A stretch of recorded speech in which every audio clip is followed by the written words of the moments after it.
Bom dia, boa tarde ou boa noite e sejam bem-vindos a mais um vídeo do canal. Eu sou Cleiton Mo e hoje eu vou falar um pouco sobre as festividades astecas. Eu comecei falando sobre o que seria o Carnaval Azteca, tem um vídeo no canal, e eu vou falar hoje sobre mais duas festividades. Então, vamos lá.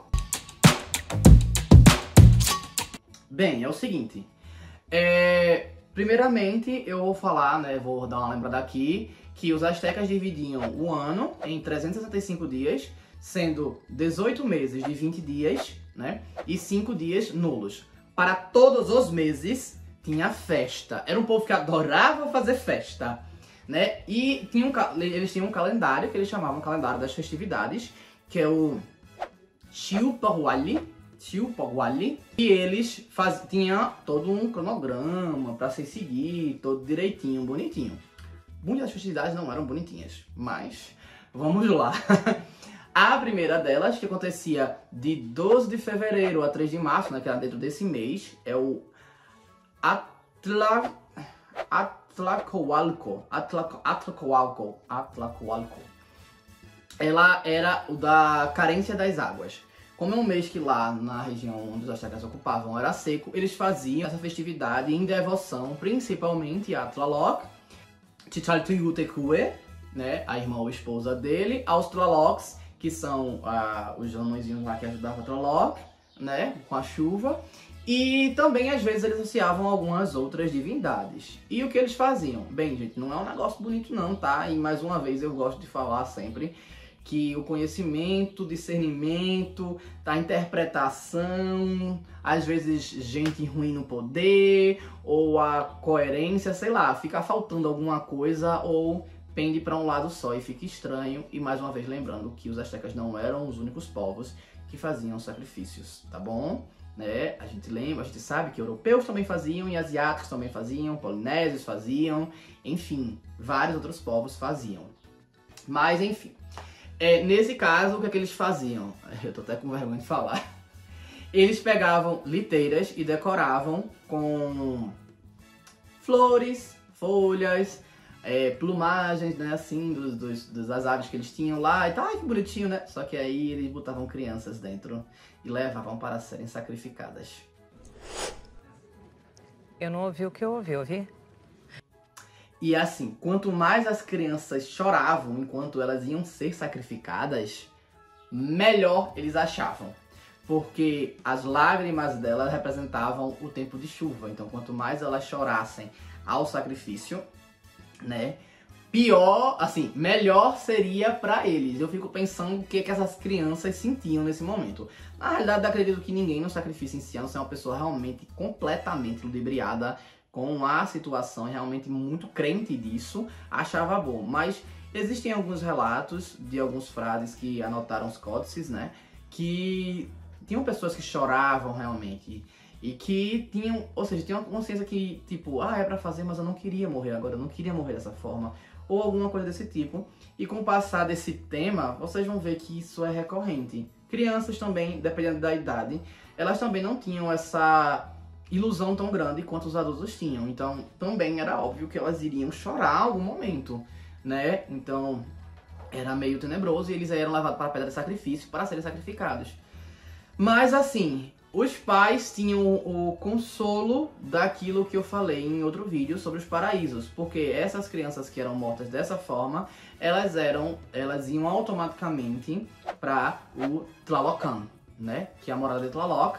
E aí, por causa disso, como eu falei, é como se fosse uma representação para já um próximo nível evolutivo espiritual mais alto, E aí elas meio que saem da roda ali naquele momento do que está acontecendo, para sem precisar reencarnar naquele momento.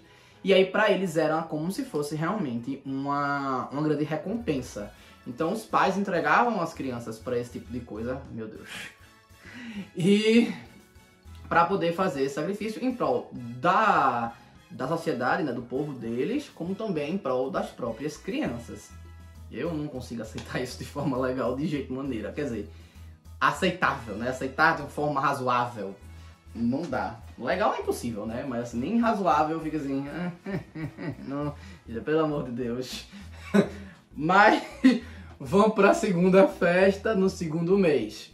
O segundo mês é Tlacaxipeuhualistli. Tlacaxipeuhualistli. Isso, saiu. Que é a esfoladura dos homens. Gente, como o nome já diz, não é um negócio bonito, não. Ela vai de 4 de março a 23 de março. E nesse momento acontecia um ritual que normalmente era realizado com escravos ou prisioneiros de guerra. Como os astecas eram um povo que vivia batalhando, e quando não tinham batalha eles inventaram batalhas, ou disputavam no jogo para poder ter prisioneiros ou para sacrifício. Eles sempre faziam isso porque eles acreditavam que tinha que ter o sangue o tempo inteiro para servir de alimento para as divindades, inclusive para o sol, o Tonatiuh, né, que precisava do sangue humano para poder girar e amanhecer no dia seguinte. Porque eles acreditavam nisso, eles tinham que sempre ter alguém para sacrificar. E para cada situação, como vocês podem ver, eram grupos diferentes, vamos dizer assim, né? Não com menos importância, mas grupos diferentes. Nesse caso, prisioneiros de guerra, escravos, que eles normalmente faziam isso. E como é que eles faziam? Eles arrastavam esse povo pelo cabelo até a pedra de sacrifício. E lá eles faziam o sacrifício. O sacrifício asteca, quando eu falo sacrifício, o básico é enfiar uma pedra de obsidiana aqui no externo, levantar e arrancar o coração enquanto estão pulsando ainda, né? Esse é o básico do sacrifício asteca, né? Então, enfim, né? Esse é o básico. Quando eu falar sacrifício, já computem isso. Levava para o sacrifício, só que esse tinha um plus. Nesse caso, eles arrancavam a pele cuidadosamente, né? Durante o sacrifício e tal, para poder o sacerdote que estava realizando o sacrifício, né, o sacerdote que estava lá executando o prisioneiro, ia vestir esse como é que diz, esse manto de pele humana, literalmente tirado. Tá certo isso? E passava até o próximo mês com essa coisinha para ter outra cerimônia que eu falo em outro vídeo. E daí, depois, os restos eram jogados pelo outro lado da pirâmide, que também já falei em outro vídeo, né? Era jogado pro outro lado da pirâmide. E lá embaixo, outros sacerdotes recolhiam aqueles restos para serem consumidos, literalmente consumidos, comidos, tá? Mas em outros tipos de rituais, tá certo? Com outros rituais.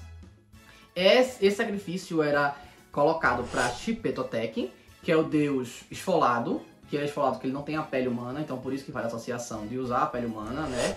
E aí disse que quando o sacerdote coloca essa pele humana, ele automaticamente está incorporando o Xipetotec, né? E tinha outro tipo de ritual que acontecia antes, né? Não só puxar os cabelos, puxar os sacrifícios pelos cabelos, né? Até a pedra de sacrifício lá em cima da pirâmide, né? Arrastando. Muitos desmaiavam, né? Que é bem compreensível. E também às vezes aconteciam de prenderem numa roda, tipo uma roda de moinho, prendiam o prisioneiro ali e davam pra ele, prendiam assim, tipo a perna, sabe? E davam pra ele uma arma de brinquedo. Enquanto isso ele ia batalhar com guerreiros usando armas de verdade. E eles ficavam batalhando ali. Quando o cara ali morria, ele era levado pro sacrifício e acontecia o procedimento que eu falei, né?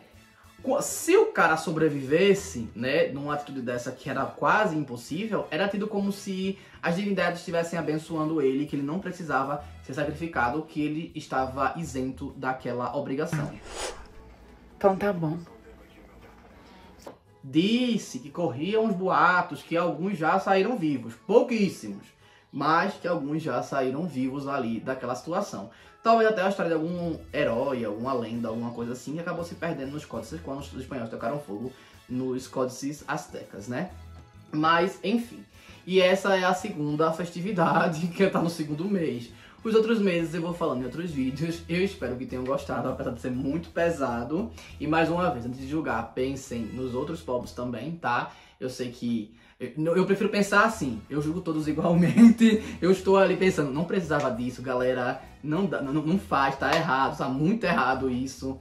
Igualmente, não só achando que os americanos que eram os selvagens, como se os celtas não fizessem isso, ou os nórdicos, enfim. E é isso, eu espero que tenham gostado. Então, curtam, comentem, compartilhem, se inscrevam no canal. E se Se não souberem o que escrever, escrevam. Eu tenho que pensar num nome fácil, né, pra colocar. Tonatiuh. Eu acho que Tonatiuh tá bom, não é tão difícil não. Valeu!